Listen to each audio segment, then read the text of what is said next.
There is perhaps no more important growing thing on earth than the tree. What other organism, by virtue of its mere existence, gives character and beauty to the land, stability, food, shelter, and even oxygen? As our population grows, more and more land is cleared for development, and the cost of that development also grows. At first glance, it seems faster and cheaper to simply bulldoze the land flat and landscape later. But is it? Here in the Pacific Northwest, trees play a crucial role in both residential and business developments. Surprisingly, the cost of preserving trees can be negligible if it's carried out at the design phase of a project.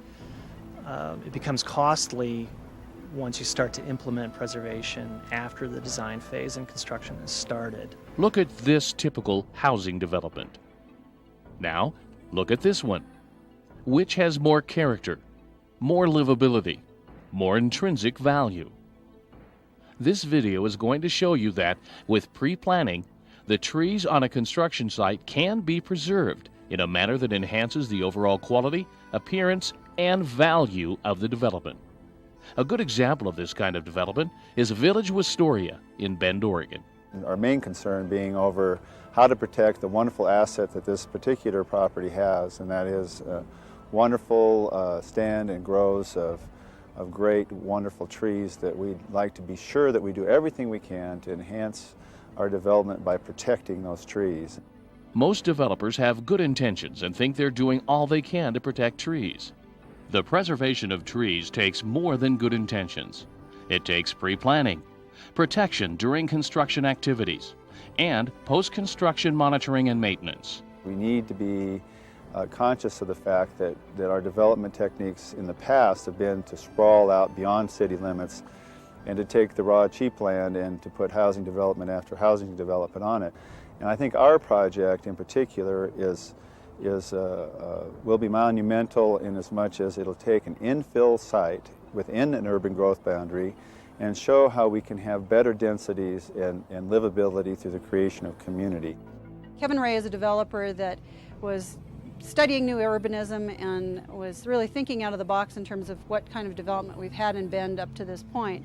And he was requesting a lot of variances to lot coverage, lot size, building setbacks, and the trade-off was to protect and enhance the community, making it a more livable community by providing greater amount of open space and common area, and has actually set new ground for other developers to come in and do a similar types of projects. Successful planning requires collaboration between planners, landscape architects, engineers, surveyors, consulting arborists, developers, and local authorities. It's essential that collaboration begins early and continues throughout the project. As it's said, a good leader knows he or she does not have the experience in all that is essential for the project to be successful. A good leader, therefore, surrounds himself with the people who are experts in the fields that are necessary for success. An excellent source of help is a local arborist.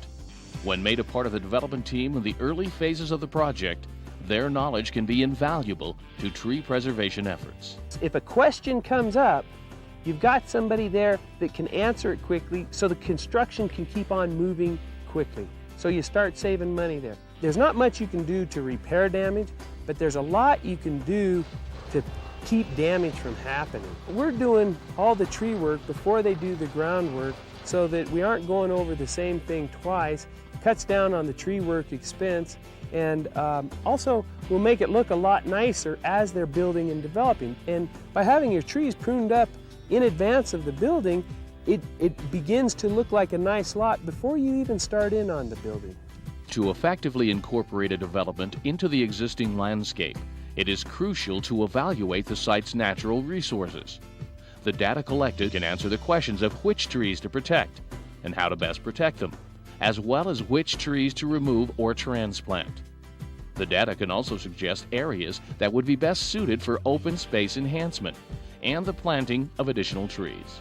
Not all trees can or should be preserved. Tree preservation efforts are best focused on preserving trees that are and have the potential of becoming assets to the site and the community. Trees that are of poor health or poor structure are best removed early in the process, minimizing the cost. It's been a fairly easy transition from taking the land plan and establishing architectural design concepts, and those have to be also bounced off of the marketing individuals and the real estate people, because in the end this has to be a sellable product. At that point we take into account the topography and the tree locations and develop each site accordingly. In my experience, which is over 25 years in the Bend real estate market, I have found the trees and the park light settings are absolutely invaluable for resale and initial sales. I think that people buy homes, generally speaking, if the neighborhood reminds them of home. Certainly a cleared off parcel of land holds no appeal to anyone. The most important concept to understand is that trees are an asset to the site. As such, they should be given as much consideration as the infrastructure that's going to be put in place as part of construction. Once it has been decided that a tree or group of trees is to be preserved, a protection plan is developed. The protection plan shows the location of the trees to be protected and includes the specifications for protection devices and work procedures. The tree protection plan is a very important preservation tool. Before any construction activities take place, it is essential that everyone who is involved in the project understand the importance of the protected trees to the overall development, the impact of construction activities on the health of trees in general, and why it is important to stick to the protection plan. That means the protection measures should be put in place prior to any construction activities occurring on the site and be maintained throughout the project. The protection measures specified not only depend on the tree species and the tree's condition, but also depend on the existing environmental features of the site, local building requirements, and the planned construction activities. On this particular site, there are 2 large ponderosa pines. There's going to be a home in between those 2 because there has been some construction activity done without any type of protection mechanism put in place. There's concern over these trees and their health and how long they actually will live. The root system of both trees have been substantially removed, both the small fine feeder roots and the structural roots, altering the tree's mechanism of anchoring and receiving water and nutrients. Their long-term survival has been lessened and hazard potential heightened, thus the trees had to be removed. It is always best for the long-term health, stability, and survival of trees to minimize damage to their root system. It's important to install a physical barrier around the tree, creating a no-disturbance area. This protection zone is to stop any construction activity, stockpiling, dumping, equipment passage or storage, grading, or excavation from occurring within the calculated protection zone. Lack of activity in this area prevents compaction or removal of soil, severing and removal of roots, and accidental wounding of the tree's limbs and trunk. At a minimum, the drip line, or where the outermost branches of the tree reach, is an indicator that can be used to determine this zone. Physical barriers need to be highly visible. Depending on the construction activities and circumstances, orange mesh fence with power-driven steel poles, sediment and erosion control fencing with flagging, or chain link fence may be an option. Virtually any kind of barrier can be used, the key being that it is highly visible. Another thing to remember is that when faced with no other choice but to cut roots, cut them cleanly and evenly. Ripping through a root with a backhoe or trencher puts so much stress on the tree that its chances of survival are greatly diminished. The bottom line is that trees and shrubs naturally present in a proposed development site can do a great deal to enhance the site. Using the existing terrain as a part of the development plan is a very effective way to not only add value to the development, but uniqueness as well. Building amongst mature, well-preserved trees gives one an instant sense of place. And this is a benefit not only to the community as a whole, but gives post-construction landscaping a sense of history that adds great value. We came over for Portland, made 5 trips, and we visited a lot of areas. And it was this space and the trees that we always came back to. You can't plant trees and have this kind of experience. I did look at other areas that do not have trees, the large trees that we have, and I decided that this area is much more livable, much more enjoyable with the trees. I think with all the subdivisions today that everything seems to be mowed down to make it easier to build. And we've lost a lot of our natural surroundings. My grandson, who's 9 years old, had his little buddies over, and they were out here playing. I have not seen children climb a tree in a long, long time. The preservation of trees takes more than good intentions.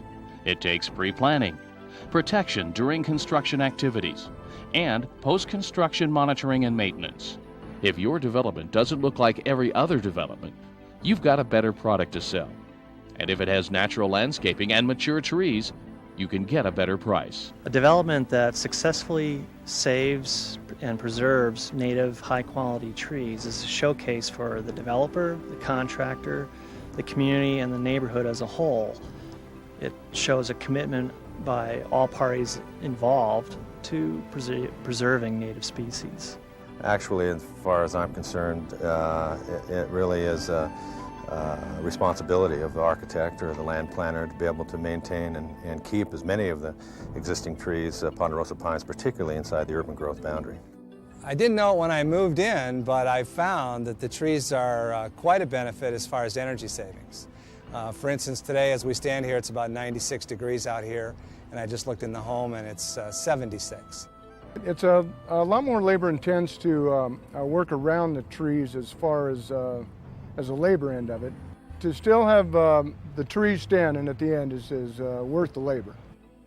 To keep those groves of trees intact enhances the city, preserves the character of our city, and provides those urban green spaces that are going to become more and more important as the city continues to grow.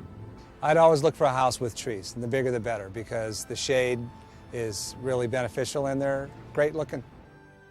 When I look out my window, I see branches and I see greenery and I see the natural tree trunk. And you don't feel your world so plastic. We've continued to get accolades. We've won the National Arbor Days Foundation Awards for working with trees. We won the Governor's Livability Award. We won a local Board of Realtors Best New Community Award. Building a village like this, following the tree preservation plan or incorporating trees has way more benefits than a fiscal one. It gives you the benefit of knowing that you were a good developer in a fiscal sense, but you also made a difference in your community, and that makes this whole process worthwhile.